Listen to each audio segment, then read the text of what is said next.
연금으로 충분할까? 34년 근무 후 은퇴한 공무원의 솔직한 은퇴 현실 고백. 나는 34년 동안 성실히 일했고 은퇴하면 연금으로 여유롭게 살 수 있을 줄 알았지. 이 말 아마 많은 분들이 공감하실 겁니다. 공무원이라는 직업이 갖는 가장 큰 장점 중 하나는 안정된 연금이니까요. 실제로 주변에서도 공무원은 연금만 받아도 걱정 없지 않나? 하는 말을 참 많이 듣습니다. 저도 그렇게 믿고 살았습니다. 그런데 막상 은퇴해보니 그 믿음이 완벽하게 현실을 반영하진 않더군요. 연금은 분명 큰 버팀목이 됩니다. 하지만 과연 그걸로 충분히 살 수 있을까요? 은퇴 이후에도 살아갈 날은 길고 물가는 오르고 건강은 예전 같지 않고 자녀들은 아직 경제적으로 완전히 독립하지 않은 경우도 많고요. 결국 여유 있는 노후는 또 다른 준비가 필요하다는 걸 은퇴하고 나서야 절실히 깨닫게 됩니다. 오늘은 실제로 34년 근무 후 은퇴한 한 공무원의 이야기를 중심으로 은퇴 후의 삶과 연금의 현실, 그리고 그 이후 어떻게 다시 삶을 꾸려나가는지를 구체적인 사례 3가지와 함께 나눠보려고 합니다. 공무원이든 아니든 곧 은퇴를 앞두고 있거나 이미 은퇴하신 분들께 도움이 되셨으면 좋겠습니다. 사례 1 연금만으로는 생활비가 빠듯해요.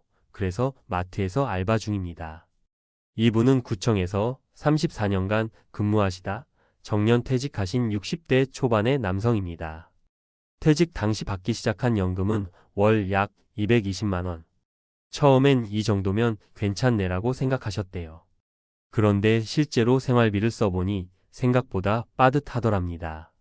월세는 아니었지만 관리비, 보험료, 식비, 통신비, 손주들 용돈, 병원비 등등 들어가는 돈이 한 달에 25만 270만 원. 연금만으로는 매달 3,050만 원씩 부족했던 겁니다. 처음엔 적금을 깼지만 그게 얼마나 오래 버티겠어요. 결국 근처 마트에서 오전 알바를 시작하셨답니다. 몸은 좀 힘들지만 손님들하고 말도 섞고 시간도 잘 가고 한 달에 70만 원 벌면 마음이 든든해요. 라고 하시더군요. 중요한 건 돈보다도 내가 여전히 일할 수 있다는 자신감이 다시 생겼다는 거였답니다. 사례 이해하고 싶었던 일 지금이라도 시작했어요. 또 다른 분은 50대 후반에 조기 퇴직한 여성 공무원이었어요. 행정직으로 30년 넘게 일했고 퇴직 후엔 연금과 함께 하고 싶었던 일을 해보자고 결심하셨죠. 그분은 오랫동안 제빵에 관심이 있었는데 공직에 있을 땐 여유가 없어서 배우지 못했대요. 그래서 퇴직 후 바로 제과제빵 자격증을 따고 소형 오븐 하나 들여와서 동네 아이들과 엄마들 대상으로 쿠킹 클래스를 시작하셨어요. 처음엔 수입보단 취미였지만 입소문이 나면서 작은 수입도 생기고 무엇보다 퇴직 후 우울할 틈이 없었다는 게 가장 큰 성과였다고 합니다. 연금은 최소한의 생활을 지켜주는 보험 같아요. 그런데 나 자신을 다시 움직이게 한 건 꿈이었어요. 이 말이 정말 인상 깊었습니다. 단지 생계를 넘어서 은퇴 후 나다운 삶을 다시 설계하신 거죠. 사례 3 아내가 아프고 나서야 정신이 번쩍 들었습니다. 세 번째 사례는 조금 무거운 이야기예요. 이분은 정년퇴직 후에도 여유 있는 생활을 누리셨던 공무원 출신이었습니다. 연금도 많았고 퇴직금도 크게 받아서 여행도 자주 다니셨고요. 그런데 어느 날 아내분이 쓰러지셨고 간병과 병원비가 생각보다 훨씬 많이 들기 시작했습니다.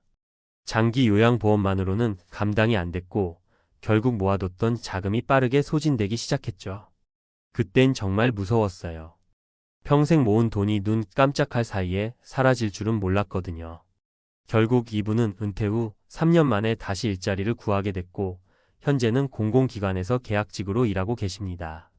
이 사례는 단순히 연금의 액수 문제가 아니라 변수에 대한 대비가 얼마나 중요한지를 보여줍니다. 아무리 준비를 잘했더라도 예상치 못한 일이 생기면 흔들리는 건 순식간이더라고요. 은퇴 후 삶을 위한 3가지 조언. 이 3가지 사례에서 우리가 배울 수 있는 건 분명합니다. 연금은 충분하지 않을 수 있다. 그리고 은퇴 후 삶도 철저히 준비해야 한다. 가계부를 다시 짜세요. 은퇴 후 생활비 구조는 현역 시절과 다릅니다. 매달 들어오는 고정 수입과 지출을 다시 정리해보는 것, 이것부터 시작해야 해요. 할 수 있는 일을 지금부터 찾아보세요. 꼭 정규직이 아니어도 좋습니다. 단기 알바, 재능 기부, 자격증 활용 등 여러 길이 있어요. 중요한 건 나의 노후 생산성을 유지하는 거예요. 예상치 못한 의료비나 가족 변수에 대비하세요. 실손보험, 요양준비, 주거비 절감, 자녀 지원 계획 등은 아주 구체적으로 짜야 합니다. 마무리하며 34년을 성실하게 살아온 사람조차 은퇴 후 삶이 만만치 않다는 걸 몸소 체험하고 있습니다. 연금만으론 충분하지 않다는 말이 단순히 겁주는 얘기가 아니라 실제 삶 속에서 부딪히는 문제라는 걸 기억하셔야 해요. 하지만 좌절할 필요는 없습니다. 연금은 삶을 지켜주는 기본 틀일 뿐이고 그 위에 어떤 삶을 그려갈지는 우리에게 달려 있습니다. 지금부터라도 준비하면 늦지 않습니다.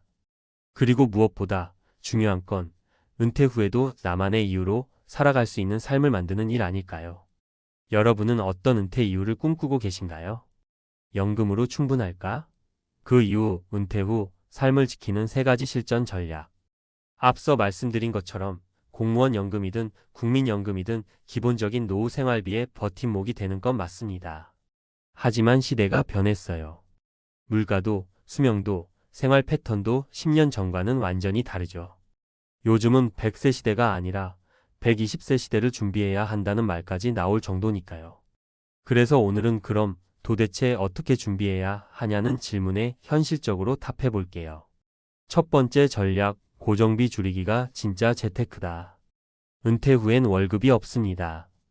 정해진 연금과 소득 안에서 살아야 하죠. 이때 가장 큰 복병은 바로 고정비 지출이에요. 대표적인 게 주거비, 통신비, 보험료, 자동차 유지비 같은 것들이죠. 한 예로 은퇴 직전까지 아파트 대출을 끌어안고 있다가 퇴직 후에도 계속 갚아야 한다면 연금에서 대출이자 빠지고 나면 남는 게 거의 없어요. 그래서 요즘은 퇴직 전에 집 줄이기 혹은 지방으로 이사 가기 같은 다운사이징 전략을 쓰는 분들이 많아요. 실제 사례.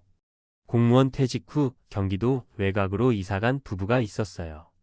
기존의 84이 아파트에 살았는데 관리비와 대출이자 난방비까지 다 합치면 월 100만 원이 넘게 나갔답니다. 그런데 단독주택 전세로 옮기고 나서 월 지출이 40만 원으로 줄었어요. 그분 말씀으로는 그냥 이사 한 번 했을 뿐인데 매달 소득이 60만 원 늘어난 기분이라더군요. 은퇴 후 가장 먼저 손봐야 할 건 돈을 더 버는 법보다 덜 쓰는 구조를 만드는 것이에요. 이게 진짜 노후 재테크입니다. 두 번째 전략, 소득 파이프라인을 하나 더 만들자. 연금은 자동으로 들어오는 소득이긴 하지만 딱 그거 하나만 믿기엔 너무 불안하죠. 그래서 요즘 많이들 이야기하는 게 파이프라인 소득이에요. 즉, 은퇴 후에도 자동 또는 반자동으로 들어올 수 있는 또 하나의 소득줄을 만들자는 거죠. 그렇다고 거창하게 부동산 투자를 하라는 이야기는 아닙니다. 오히려 요즘은 소액 유튜브 수익, 블로그 글쓰기, 재능 강의, 동네 쿠킹 클래스, 작은 온라인 쇼핑몰 등으로 월 3,050만 원의 부수입을 만드는 분들이 많아요. 실제 사례. 실제로 34년 공직 생활을 마친 어떤 분은 퇴직 후 유튜브를 시작했습니다. 공무원으로서 쌓은 행정 노하우를 정리해 짧은 영상으로 올리기 시작했어요.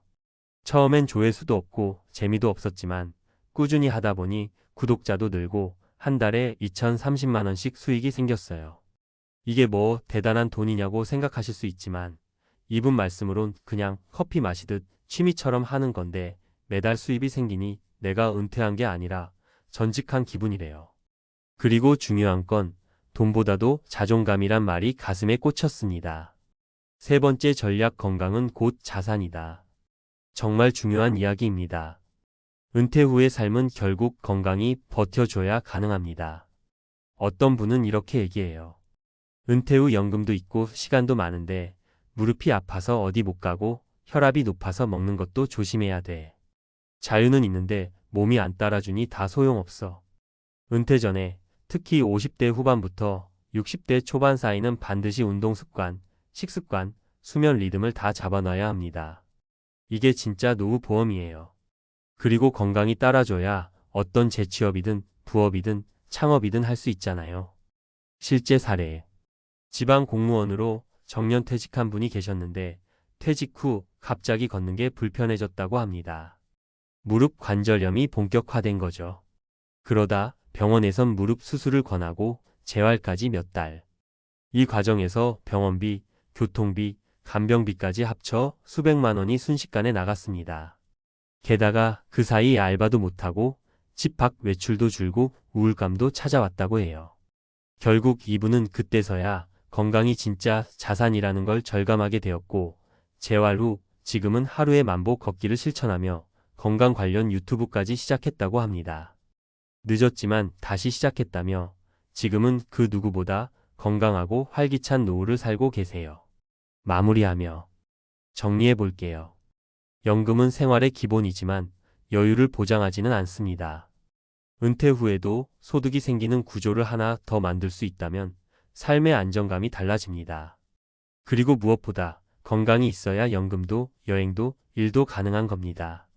공무원이든 회사원이든 자영업자든 마찬가지예요. 지금부터라도 하나씩 준비하면 은퇴 후의 삶은 충분히 달라질 수 있습니다. 그리고 마지막으로 이 말을 꼭 드리고 싶어요. 연금으로 충분할까? 라는 질문보다 나는 어떤 삶을 원하는가? 라는 질문을 먼저 던져보세요. 그 답을 찾고 나면 준비는 그리 어렵지 않을 겁니다.